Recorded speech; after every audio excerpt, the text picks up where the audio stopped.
Okay, this is ITS 128, and it's October 25th. And I'm going to start, I'm going to share my screen right now, and I'm going to do this.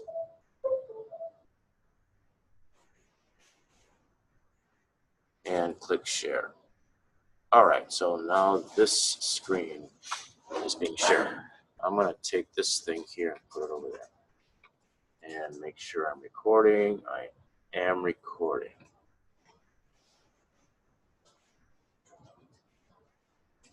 All right.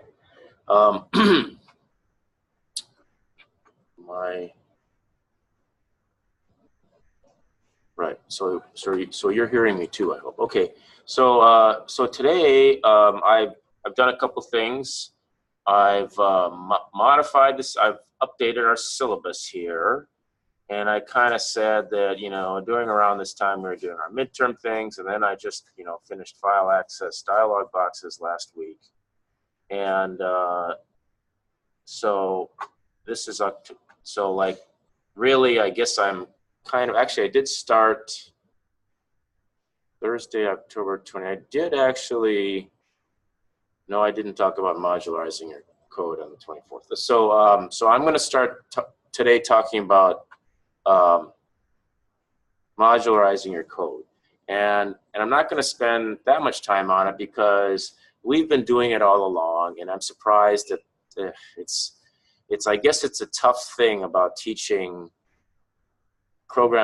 introductory programming languages today when we have these built-in classes, because when you have these built-in classes that we have to use right off the bat, we are doing methods. We're using methods all the time. We're passing parameters, and we're doing all that stuff. And somehow you're supposed to just be okay with that. And some of you get, you know, I could tell got confused by it. And then I confused you even more in assignment number 3, where I had you do the, you know, the assignment where we were looking at the different number types, you know, comparing integer and decimal and so on. And I started right off with that assignment, having you do calling methods, copying over methods and calling methods. Well, really, we don't cover that enough. So if someone has their mute, someone should mute their, if somebody called in, you should mute. So I'm just going to spend a couple days on modularizing your code, and I'm just going to review what you already know. You're going to recognize everything, and you're just going to now put it in the context of you know, C#, the programming language C#. All right, so so I'm going to start with, and I think this is a good time to go look at the PowerPoint slides, and it's chapter 6. So I'm going to download this. I'm going to put it on my desktop, and here it is. Open it up, and here we are. So we're talking about modularizing our methods.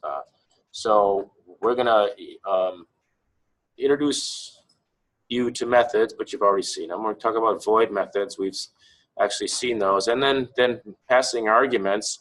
We've just passed arguments, not knowing about passing by value or passing by reference, but we have actually passed by reference. Parse int, no, not parse int, try parse.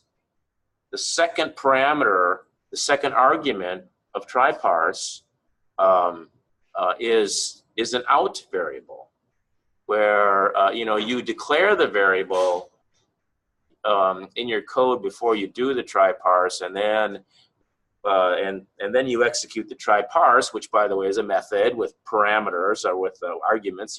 When you call a method, they're called arguments, and when you write the method, they're called parameters. So, but you passed an out variable, and the try parse method wrote the parsed value into that out variable. Well, that's that's passing an argument by reference, and but all the rest of them we've done it the other way. And then value returning methods.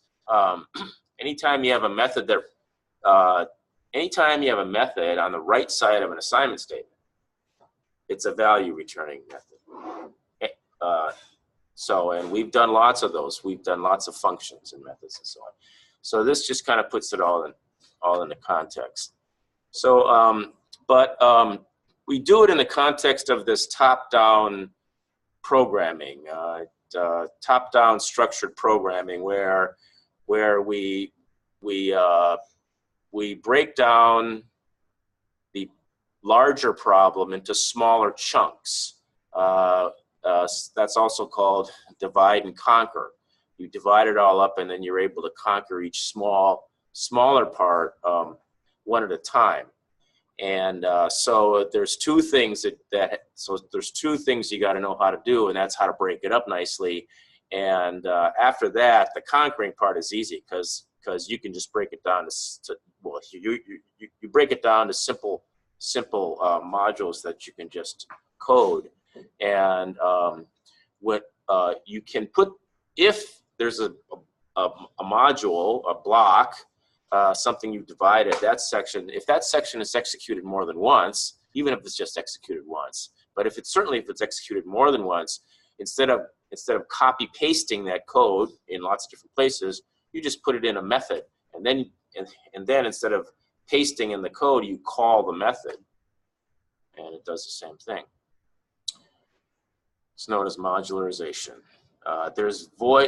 There's so-called void methods, and there's value returning methods. Void methods, when you just write the method right there, like message box, message box dot show parentheses. That's just written there. That's a void method because it's not used on the right side of an assignment statement. But int parse,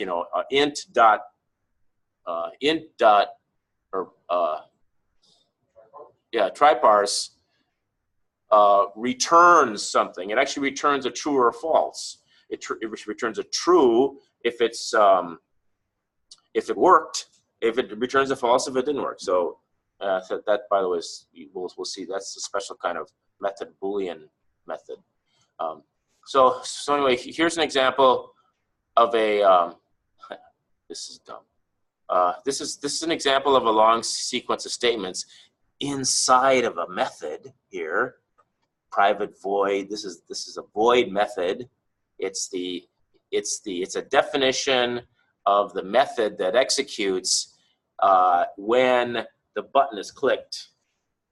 So and by the way, these are the arguments on this side of the method. These are called arguments, and there's two arguments. There's an argument of type object, which is the most general type of data type there is, and we refer to that as sender. It's a declared variable called sender, and we've got another declared variable called e, and that's of type event args.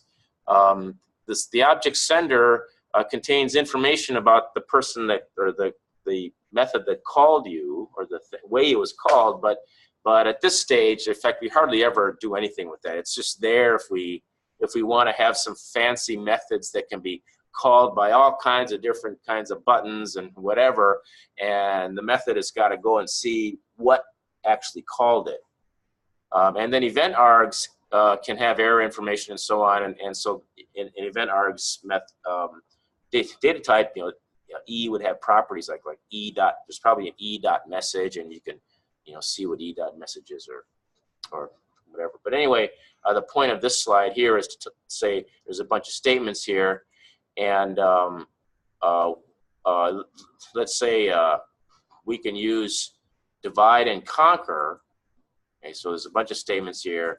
Instead, we can structure it like this, where we put some of the statements in one method and some other statements in another method, and then to execute it, this is the thing that executes it. This is the one this is the event handler.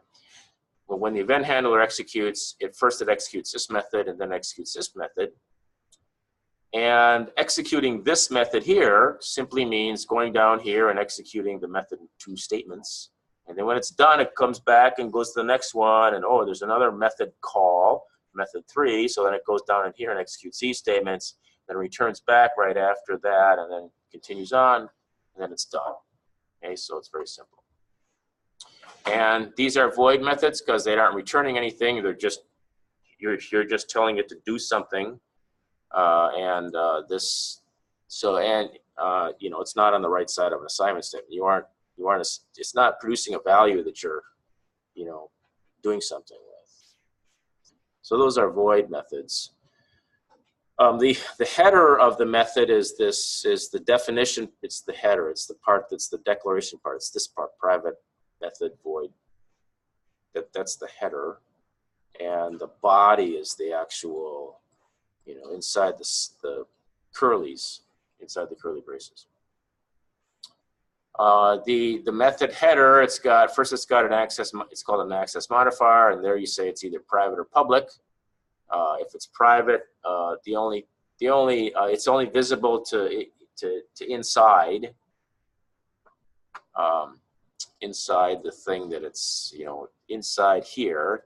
If it's declared here, it's visible inside here, but it's not visible outside. If it's public, it is visible outside. Various reasons why you'd want to have one or the other. The return type says if it's going to return a value or it's not going to return anything. If it's not going to return anything, that's where you see void. And if it's a return type, then you're going to see int or string or something, which is going to be able to return a value, and it can be used in an expression. So this is the method header here of this one. So this is a method that's going to display out our message. It's dumb, but it displays our message. All we have to do is write in our code. We write display message beginning parentheses, ending parentheses, and it executes this thing. And what does this thing do? Well, it just executes one statement. In fact, it's a method call. In fact, it's a void method call because it's not used on the right. It's not, you know, it's just do something. And there is one argument in this method, call, one argument, and it is this what's inside the quotes here.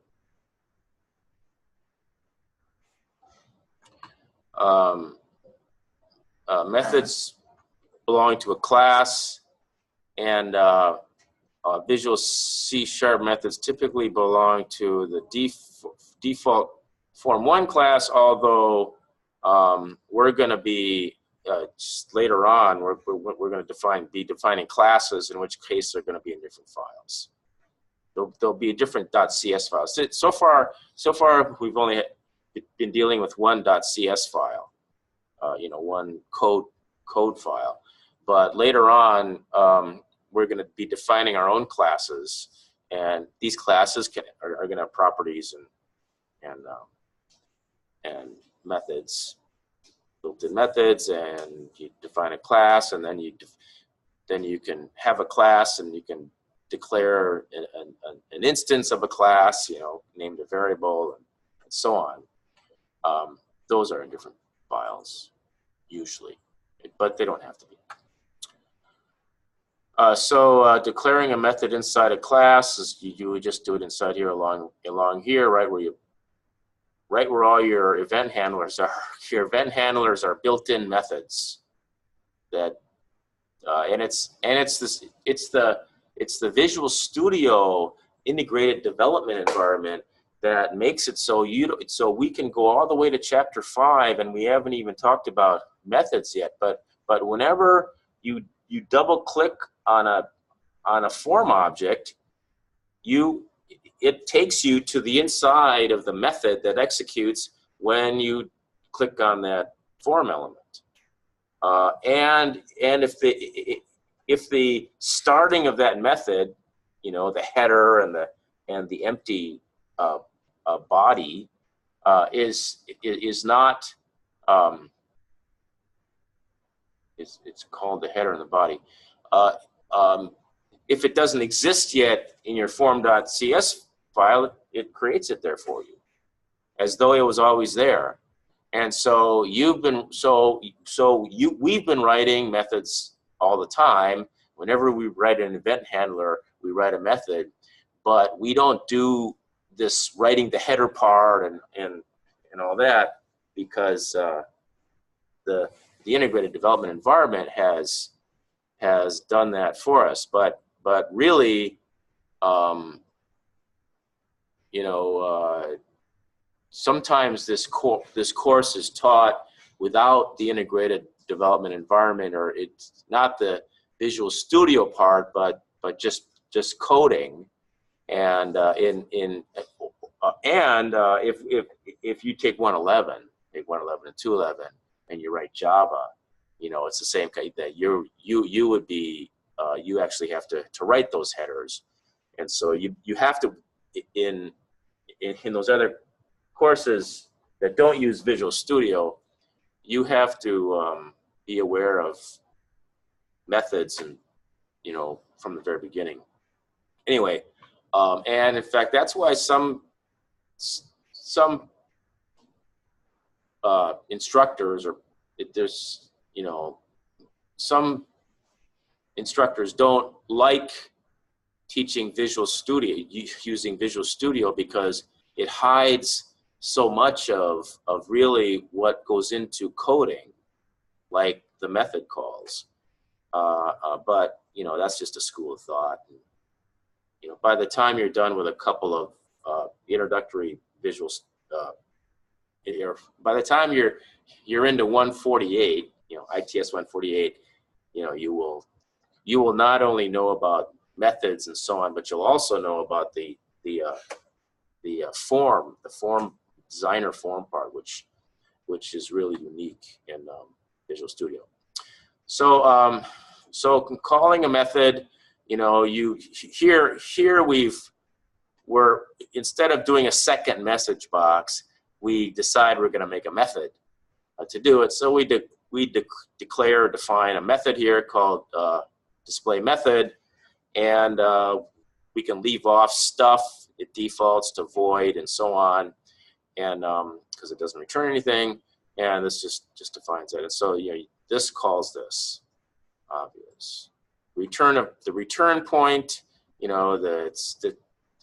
calls the method, and then when the method's done, it goes right to the next thing after the method call. Obviously, there's called the return point. It saves the memory address and the stack and all that, but you don't have to know that. When we modularize our program, we call it top-down design. We've commonly used a technique called top-down design, which breaks an algorithm down into methods, so it's broken down into a series of subtasks, and subtasks are a lot easier to. They may be broken down into more subtasks than they are, and this can go on as deeply as you want. The processes are designed to handle as deep as you want, and it even gets tricky because you can design methods that actually call themselves. So you have a method which calls itself a bunch of times, and it's getting pretty far deep down there. When you write methods like that, those are called recursive methods, and you have to have a way to ensure that it's going to stop eventually, stop calling itself, and start returning to come back to what originally called it. But anyway, back the last time I taught in introductory, I taught 111 I taught 111 a couple semesters back in 1995 or something like that, when I was teaching, before I took a break and did the internet thing, like a bunch of other people that were around in the middle 90s, and the internet comes along, and so we all went off and started our internet companies. But anyway, all we had was top-down design. We didn't have classes. Pascal, we taught language Pascal. There were no classes. You could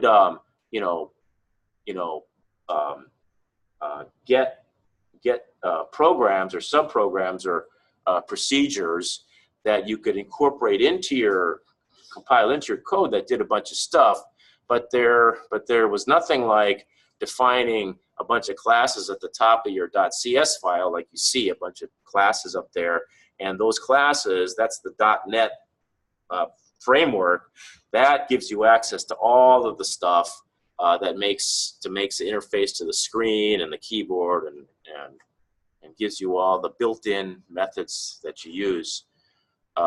So now, you know, with the advent of classes, top-down design is built into the language. You have to do it. Anyway, so we've come a long way. Here's where we talk about passing arguments to methods. So when you call a method, you're passing an argument. Okay. When you write a method, you write this method to be able to handle a parameter that comes in. So here, here this does not go along with this. This is an argument. It is a string argument, and so on the other side, it's going to expect a string argument coming in. Here is a method that you've defined, so this is a parameter. This int value is a parameter. It's an integer parameter. When you call this display value, you better pass an integer in because it's got to be assignment compatible. It's just like an assignment statement, so it's got to be compatible.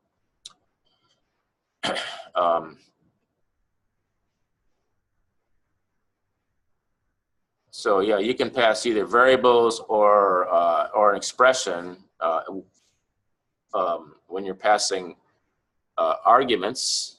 Most of the time, you do this when you're passing variables by value. We haven't talked about that yet. But see this, you know, you can put an expression in there. And here you are putting an expression in there. You're putting, this thing computes to a string. This is an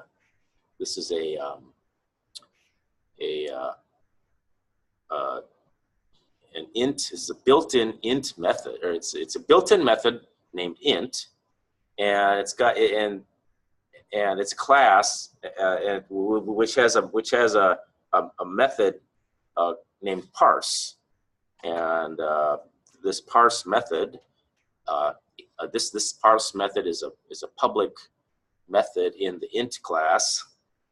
It takes a parameter, or you pass it an argument, and it's a string argument. It's not a string argument, it throws an exception. So the arguments have to be type compatible.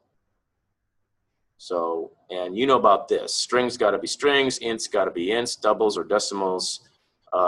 You cannot pass doubles or decimals into ints. You can pass double or int into doubles, but you can't pass decimal values into decimals. Okay, so it's just like assignment statements. Or you know,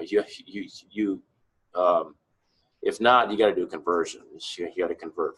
You got to use one of the conversion methods. You can pass more than one argument, obviously. Here you're passing more than one argument. Oh, that's not what we're supposed to look at. We're supposed to look at this. Here we're passing two arguments. Here we're doing the same thing, but we aren't passing values. We're passing expressions. These are expressions. You think of them like expressions, not variables. We think of something else like variables, which we'll see. So you have to pass them in order. The order here is there's an order. Whatever this is something, this is something else, and then when you write it here, here it is. It's num1 and num2. So this is num1 and num2. Okay. Let's say you want to pass. Let's say up here you want to pass num2 then num1 for some dumb reason. Then you can actually name them. You can do this. you can say, so you could say num2 colon, value, or num2 colon 5, num1 colon 10, and that would reverse this value, see? But you got to use the same name. So here we're naming them. Show name is expecting,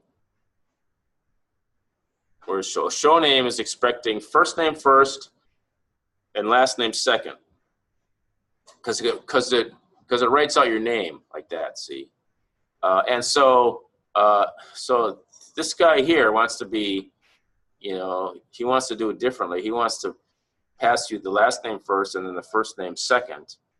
So what he has to do is do it this way. Last name, say, I want last name to be Smith and first name to be Suzanne. You can have default. So here we're defining a method called show tax, and you got to put in a price. But if you don't put in a tax rate, it uses a default tax rate. And so here they're calling it, and they're going to just use the default tax rate, so they don't put a second parameter. It's the default ones are second parameter. Because otherwise it's not going to know. The required parameters are first, but here you want to override the tax rate and make it 0.08 or something, and so then you put that as a second parameter. Okay, here's calling by reference. Okay, so up until now, we have actually passed values. So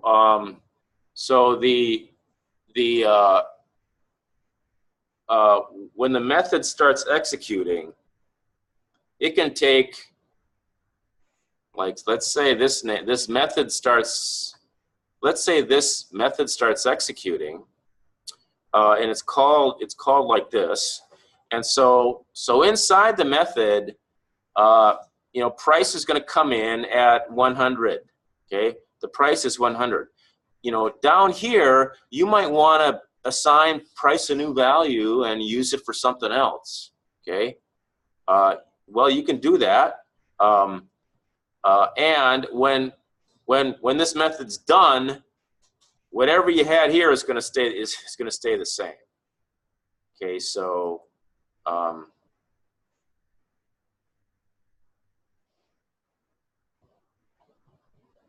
yeah, it's not a good example. Oh, here, yeah. So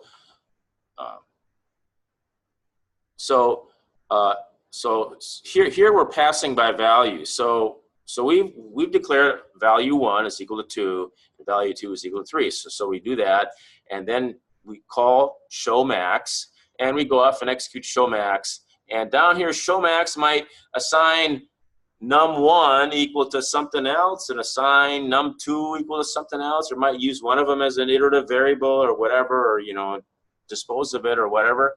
And then when this returns right down here, value 1 is still equal to 2, and value 2 is still equal to 3. That's because we passed a value, and then here we declared a new variable. We put that value in the new variable. It's got to be of the same type, and then we went and did whatever. Okay, that's passing by value. But if we want, we can pass by reference. That way, instead of passing a 2 and a 3, you pass the location of value 1 and the location of value 2, or you can say the address of value 1 or the address of value 2. And then down here, if showmax goes and messes with num1 or num2, because in here we're calling it num1 and num2. If showmax goes and messes with it, by gosh, it's going to mess with these out here, because the variable is actually something up in this space, because it's the address of this namespace, the variable in this namespace. So this thing down here is going to mess with value 1 and value 2, and so that's calling by reference. You're passing a reference to the variable instead of a value. It's a special type of parameter. You declare a reference parameter by, when you're declaring it, you say ref. You put a ref in front of it. So passing values, calling a method that has a reference parameter, you can also use a keyword ref before the argument.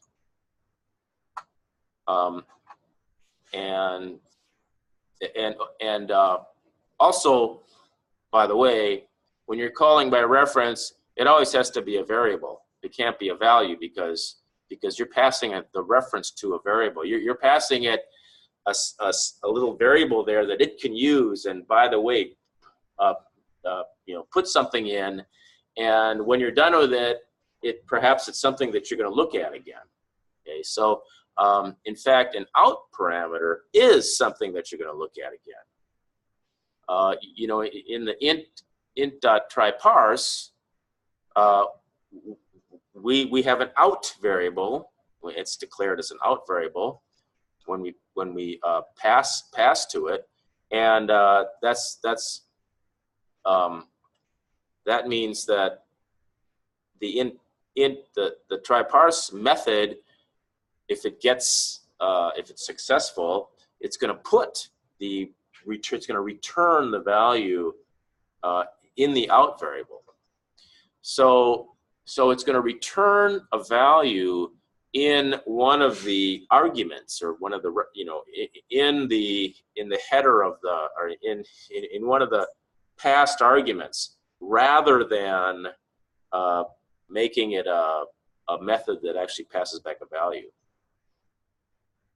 See, the trouble with int try parse is it's already using up its passing back a value. It's passing back true false. Okay, what happens if it's true? Well, it also wants to pass back the parsed value. It doesn't want, it doesn't want to make you have to then use parse int. So if it's going to pass back more than one value, then it's got to use one of the parameter positions. It could do it a different way, but that's the way that works. So here's an example of, and here you only have to declare the variable out here, as you know, with try parse. You only have to declare the output variable. You don't have to assign anything to it. And then so here this does it. If it's just a reference variable, then you do have to assign something to it. You might assign something that's not gonna use for anything, but still you have to assign something. It's an error if you don't. Now what did I do? Where's my mouse? All right. So value returning methods. This is just int parse is one of them. It's returning an integer. Returns an integer. So here we have this method on the right side of the equal sign, right side of an assignment statement, and it passes an argument, calls a method, and it's going to return something. It's going to return the value 100, the integer value 100. It's this .NET framework thing that has all these things in it. Write your own value returning functions. Yeah, see, so the idea is that we can write our own. And in fact, in assignment 3, you remember I was having you pass back the value of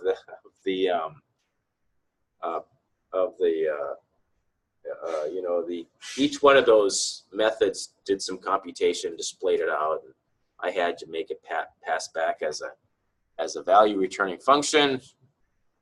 Way ahead of myself. I want to apologize for that. But anyway, here's how you do it. You can just put public or private. This is the data type. It's you have to say it, not void. You don't say void. You say it's whether it's going to pass back an integer, an int, or a string, or anything else. And then inside there, you have to have a return statement. And so here it's an int method, returns an integer, And so it's got to return something, and of course what it returns has got to be of the type that the thing is declared. Some sample code, double, it's going to be doubles, whatever. It's all got to be compatible. Returning values to variables. A value returning method returns a value with specific type. However, method no longer keeps the value once it's returned. You can declare a variable to hold a return value to use it over and over again.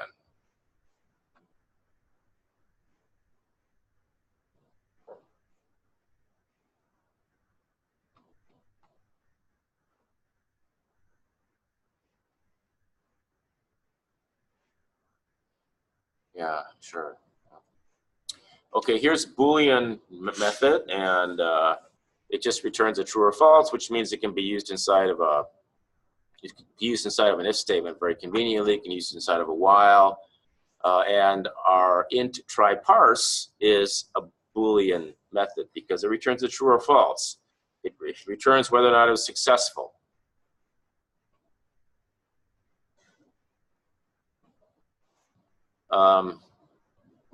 Using the modulus operator.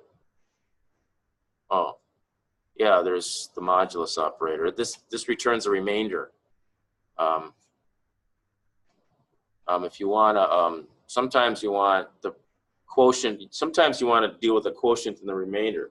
And when we think of division, well, you know, back in grade school when we learned division, we learn about quotients and remainders. But then soon after, we just learn it's as a decimal number with a value after the decimal point. Well, sometimes in math, especially in discrete math, you want the quotient and the remainder. You want to find the greatest common divisor between two integers. You keep on dividing the quotient. You need the quotient remainder, and you use those in the next iterative operation until you arrive at your answer. So to get the quotient, you would do the integer. You divide by integer. You take the integer value of the division, but if you want the remainder, you can use this modulo operation, where this is the numerator and this is the denominator, and you do this percent function. It's going to return. So anything divided by 2 is going to have a remainder of 0 or 1. Anything divided by 8 is going to have a remainder between 0 and 7. You know, it's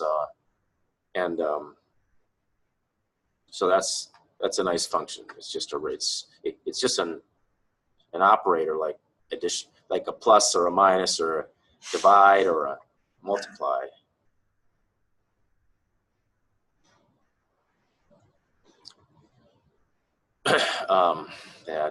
Debugging. Yeah, we can do. I can spend some time later talking about these debugging methods. I got to get up to speed on them, but using you can use it. Yeah, the control key, the function keys, and you can step into. You can set it up so it steps through your code, and you can look at values of variables along the way. This is fancier than putting show message boxes along the way. You know, when you're debugging your code and the numbers aren't coming out right, and you're not sure where you're going wrong, you might insert show message box.shows along the way to display out the values of variables. But you can use these debugging methods to do the same kind of thing and get more information. So anyway, that's procedures, and let me close this and go back to. So if we go to our next assignment, I've put up our next assignment already. So for this assignment, and I told you I was going to do this. Take the last assignment, which was assignment 8. And this is just a review of assignment 8 because probably when I do this when I do this assignment for you, I may just start with tutorial 5 and throw in throw in assignment 8 along the way, and then assignment 9 is very, very easy. What it is I want you to do 2 things. I want you to make it so you can delete a name. Okay, so you know you're making a list box here, right? You have a list box which displays the current list of names, and I want you to make it so you can click on a name and then press a delete button, and that deletes the name. So make it so you can delete a name by selecting the person using the list box and clicking a delete button. Yes? When you say delete the name, delete it from just the list box or from the list box and the file? The list box and the file. That guy's not your friend anymore. Okay, so this guy's not my friend. Click. That'll make you know. All right, so and I'd like you to put a confirmation alert there. So are you sure you want to delete? Sure you want to unfriend this person? Yes. We don't see eye to eye politically. And then I'd like you to modularize your code using methods as much as reasonable. So for when you throw the list box up there, you're going to want to, when you delete a name, you're going to want to, you know, refresh your stuff however you want to do it. One way is to well, you'll probably, I don't know, maybe you'll take the name, open up the file. No, we don't know arrays yet. We're not learning arrays until chapter 7, so we can't do arrays. So you have to do it this way. You have to use the list box. I would delete the name out of the list box. I refresh it.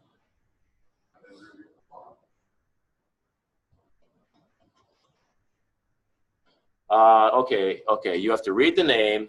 Forget about it. You don't need arrays. You read the name, and then you have to open up the file, and I might have to teach you some file methods. We learned the file property at the end of chapter 5. The file dot. We learned the file method, but we're only using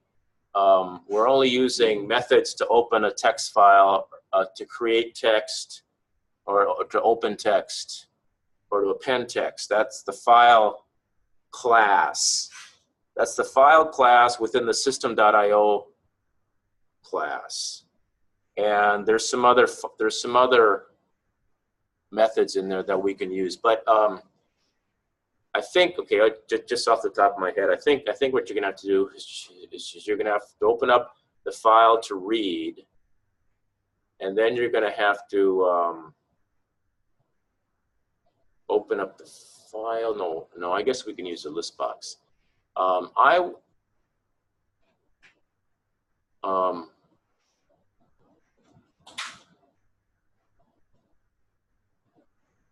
You can take the list box and refresh and write the list box into the file, and you skip the name that you want to delete. So you have a while loop that loops through the list box, and the index, you increment the index each time, and you reference the next element in the list box until you get to the name you want to delete, or until you get to the index that you don't want to copy over, and you skip that one, and then you do the rest of them. And then the file is going to have the updated where the guy's name is deleted, and then you have to reload the list box. Okay. You could shift up all of the names in the list box, but that's too hard. Let's just reload the list box. Okay, so reloading the list box. Okay, that's the second time you're gonna have to reload the list box, because you have to reload the list box when you start up your program. So that code's gonna have to be repeated, and that's what you can put in a method. So that should be in a method. And then there might be some other stuff you want to put in a method too.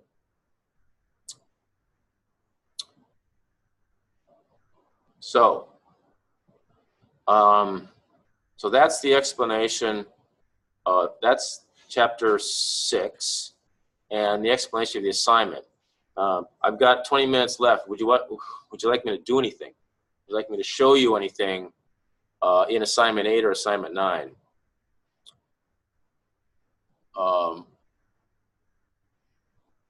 What did I do in the other class? I can't remember what I did.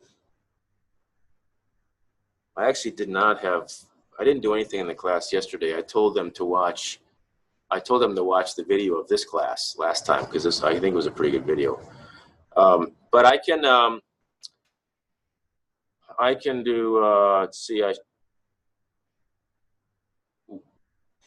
we did this last time in this class. Add logic to avoid adding a name twice.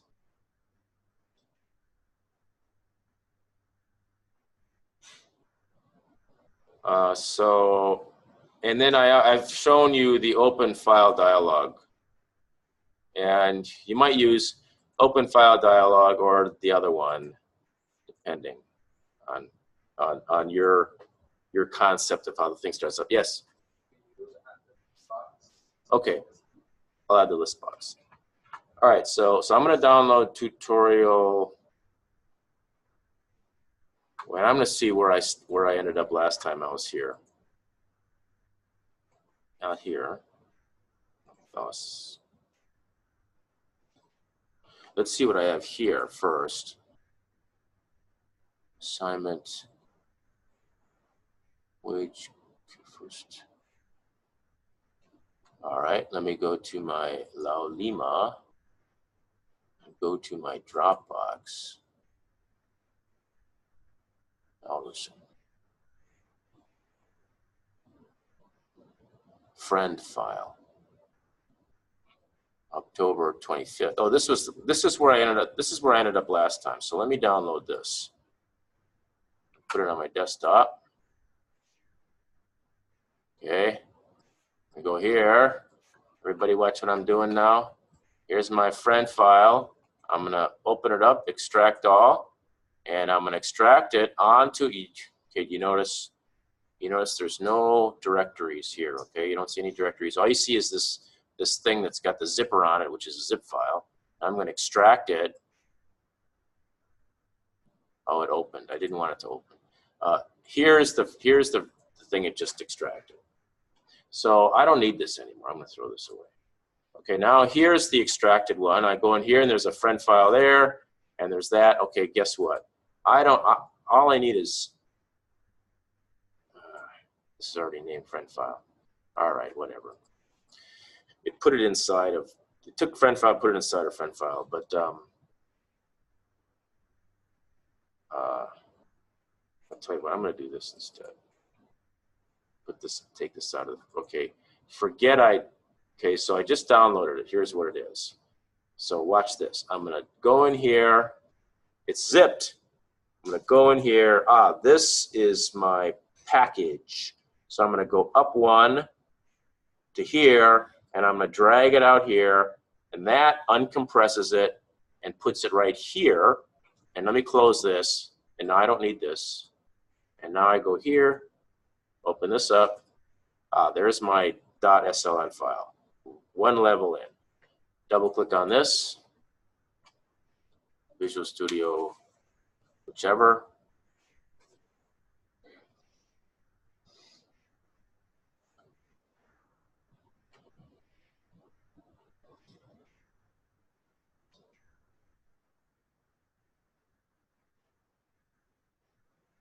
And here's where I was. Let me see what this looks like. Oh, gosh.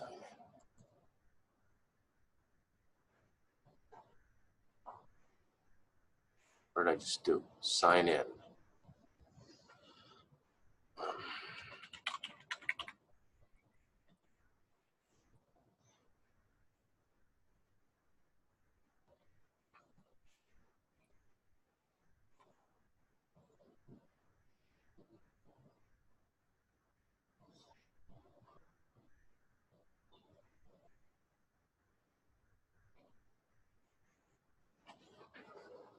Is it running?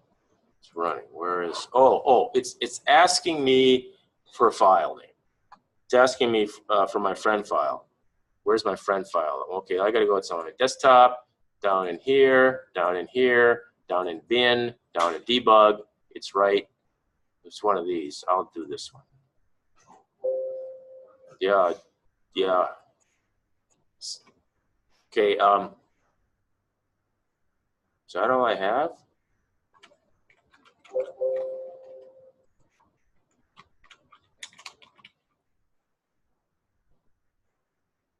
Already recorded. Okay, let me go in and see. This one. Oh, it's already in there. No, thank you. It's already in there. Okay, great. I'll put this away. So let me close this, and I'm going to add a list box. I hope I can finish it. I wasn't prepared to add a list box today, but let's see if I can figure it out. So I'm going to pull this over here, put this over here, pop this over, put that there, and wait until my toolbox. Oh, where's my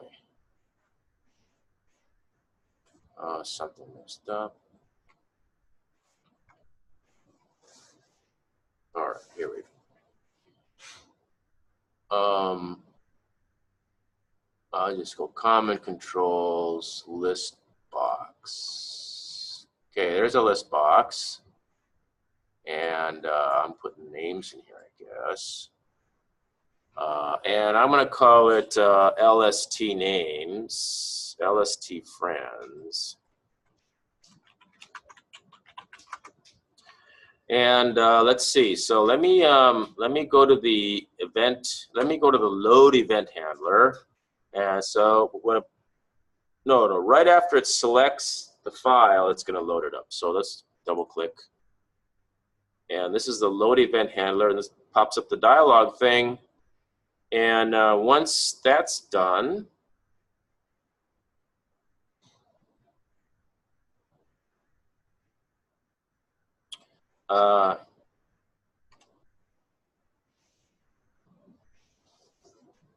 I guess here we can load the event handler. So where do we read? Do we read the file anywhere?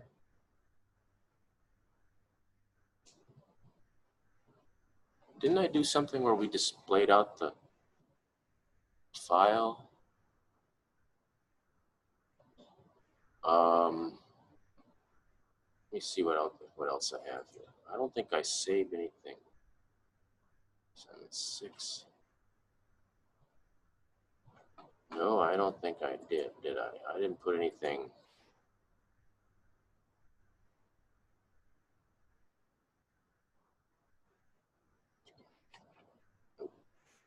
All right, let's start from scratch. Okay, so I want to open it up. While reading, let me go to the textbook. This is what you would do, and I do too, because I have all these languages in my head. Let's see, go to chapter 5. Ooh, top-down design. Chapter 5, reading a file.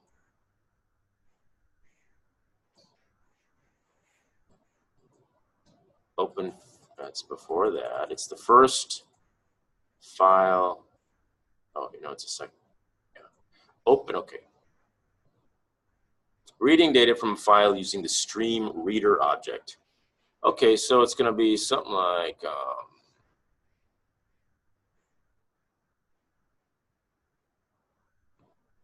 well, I'll just copy. Oh no, I can't do that. Can I? That doesn't work. It's got those stupid line numbers. All right, I'll put it over here, put this over here. By the way, I should have done this before. I can put my screen on your screen.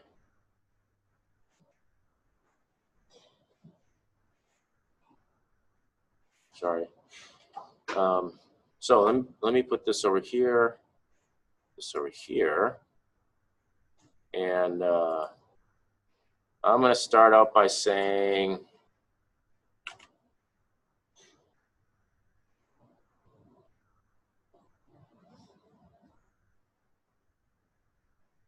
oh, I got some, I'm going to do it right here, I guess. Okay, so I'm going to say one at a time, right? Okay, while, oh, this is not the right one I want to look at.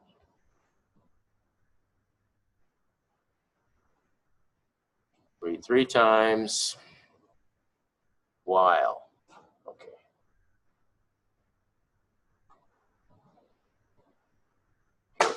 Here we go. I need a stream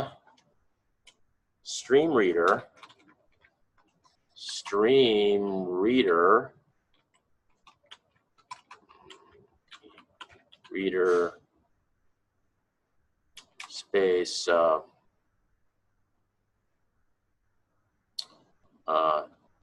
in name, I don't know, in name,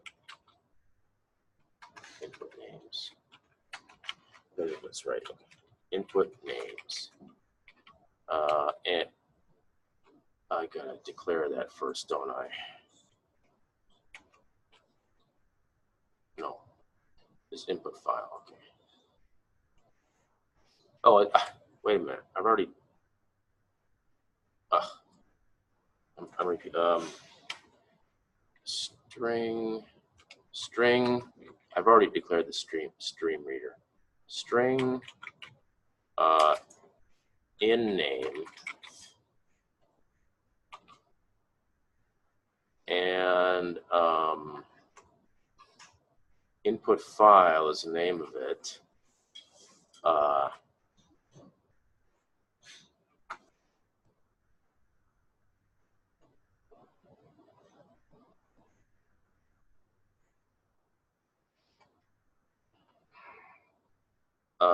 Look, we're doing it right here. We're doing what I'm asking you to do right here. We've got a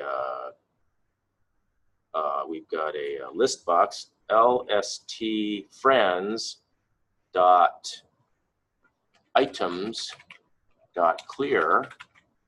It's already going to be clear though. While not input file end of stream dot end o stream. While it's true that we're not at the end of the stream, student in name equals input file dot readline. That's a method. It's a method with no arguments, with no parameters. That's why you're not passing anything. It's a string method. Returns a string. So that reads up the name, and then we're going to put it in the list box, LST friends dot items dot add parentheses in name. So that is a method. It accepts a string argument. So that, and it's a void method. It doesn't return anything, but it certainly does something. It pops a name right in that list box, and when it's done, I close the input file. Now, is that all I have to do? Huh?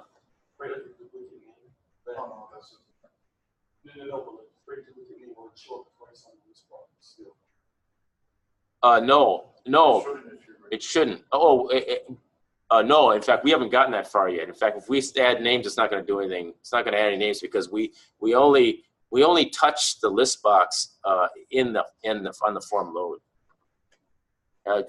We'll put something in later. We'll deal with that later when we write something. You know, like when we add a name, then we're going to write it to the file. We're going to have to do things twice, or maybe we'll write it to the file and reload the list box again. You know, maybe a way to do this is we load the disk. We reload, and by reload it means I delete and then reload. Reload the list box when the thing starts up, right after I've selected the file, and then it reloads the disk box, or it reloads the list box whenever we write to the file. So whenever we access that file, whenever we write to it, when we're done, we call a method which reloads the list box. That's what I'm thinking. But as with all code, you sort of have an idea of where you want to go. But what's great is you just try it, and you get there by not having to think very hard, and the system will you know, go bam if it's not right. All right, I'm gonna run this, see what happens. I'm gonna select my file, and I'm gonna say, okay, save. Yeah. This is it. All right, so there's my names. We didn't see it load up. Okay, so it's only 11:53. Anyway, it worked. So now let me close this. So let's do what I say. When we write a new name. Okay, here this is when you click the right name button. By the way, you got to change this to a BTN right name or something. Right here, where do we write the name? Here. Huh? Write down.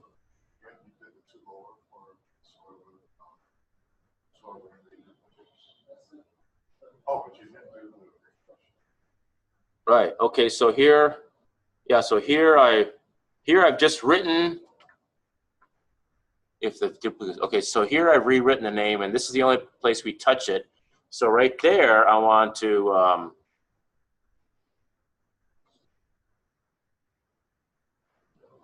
Do this.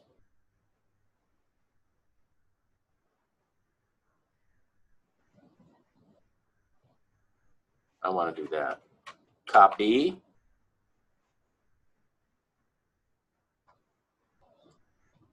Paste. So here we close it because we're done writing it. And then we're going to read it back up again because we need to update the thing. All right, so I hope this, and I'm going to make this a little bit bigger because we've got a lot of names in there and getting a lot of friends. Okay, let's run this. And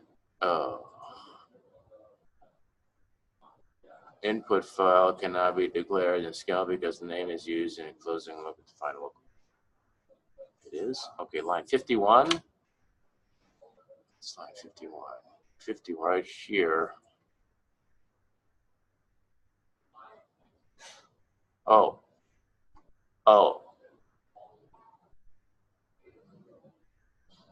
Maybe, yeah, maybe just all I have to do is delete this because I've already declared it as a stream reader. All right, let's try this now. Okay, let's do this one. That's gonna trouble us. Can I put this? Where is my? Yeah. It doesn't. Too bad this thing doesn't pop up like it should. Okay, so I'm gonna add one. Fred Smith. Ooh. Ooh, cool. Hey, look at that. Ooh, cool. Oh, that worked. Ooh, cool. Bam. All right.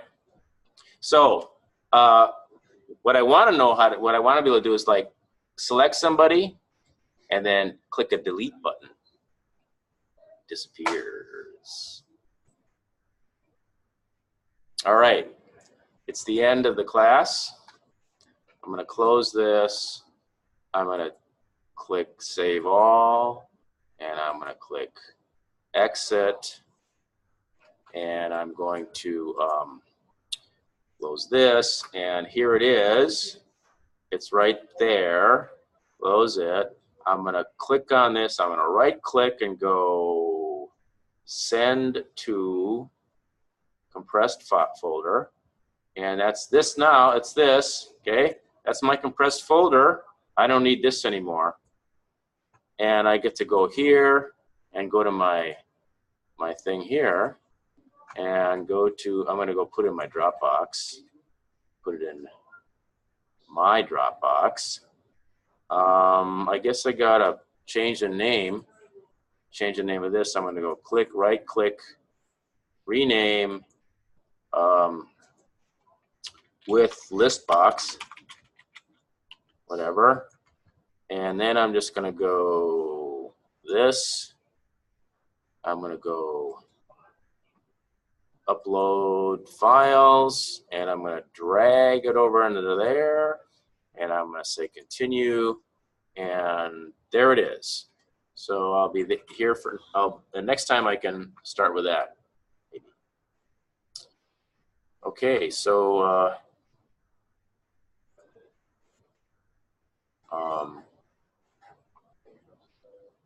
are there any questions?